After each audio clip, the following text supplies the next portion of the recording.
নিষিদ্ধ কারেন্ট জাল দিয়ে দিনে ও রাতে প্রকাশ্যে নদীতে মাছ ধরছেন জেলেরা। স্থানীয়দের দাবি, চাঁদপুরে মৎস্যজীবী আছেন অর্ধলক্ষাধিক। তাদের মধ্যে 10 থেকে 12,000 জেলে এই অবৈধ জাল ব্যবহার করছেন। কারেন্ট জালে বড় মাছের পাশাপাশি ধরা পড়ছে জাটকা, পাঙ্গাস, রুই, কাতল ও আড়ই মাছের পোনা।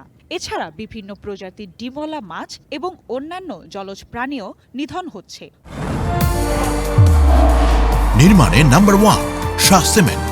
ফলে ইলিশের উৎপাদনের লক্ষ্যমাত্রা ব্যাহত হওয়ার আশঙ্কা সংশ্লিষ্টদের। কারেন্ট জাল বন্ধ করলে বড় জেলেরাও বাস পাইব, সরকারও আয় উন্নতি।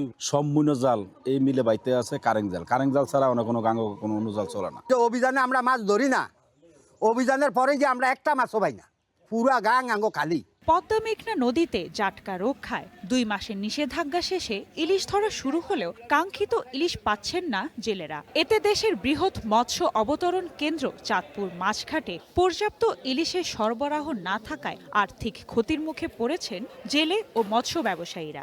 নদীতে কোনো ইলিশ মাছ নেই, শুধু পাঙ্গাস ট্যাংরা আছে গুড়া এগুলি। আমরা 2 দিন জাল বেয়া 2,000 টাকা মাছ বিক্রি করছি। মাছ যদি আমদানি হয় তাহলে অটোমেটিকলি দাম পাওয়া যাবে। এভাবে ব্যবসায়ী হিসেবে আমাদের ব্যবসায়ীদের, মাছ ব্যবসায়ীদের অবস্থা খুব একটা ভালো না, জেলেরও খুব একটা ভালো নেই।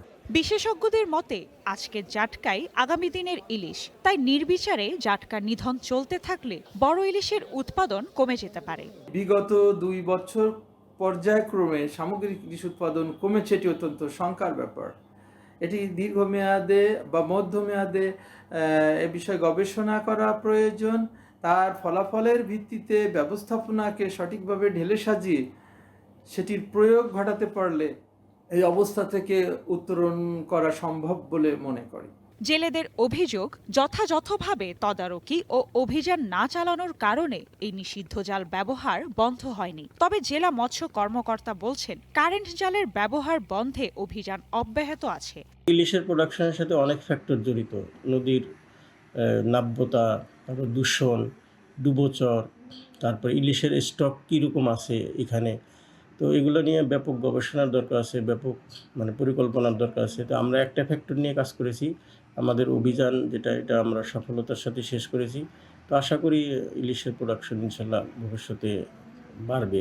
গেল বছর চাঁদপুরে 35,472 মেট্রিক টন ইলিশ উৎপাদন হলেও জেলা মৎস্য বিভাগ এবছর ইলিশের উৎপাদন আরও বাড়বে বললেও কারেন্ট জাল দিয়ে মাছ ধরা বন্ধ না হলে ইলিশের উৎপাদন কতটা বাড়বে এই প্রশ্ন থেকেই যাচ্ছে। One national desk.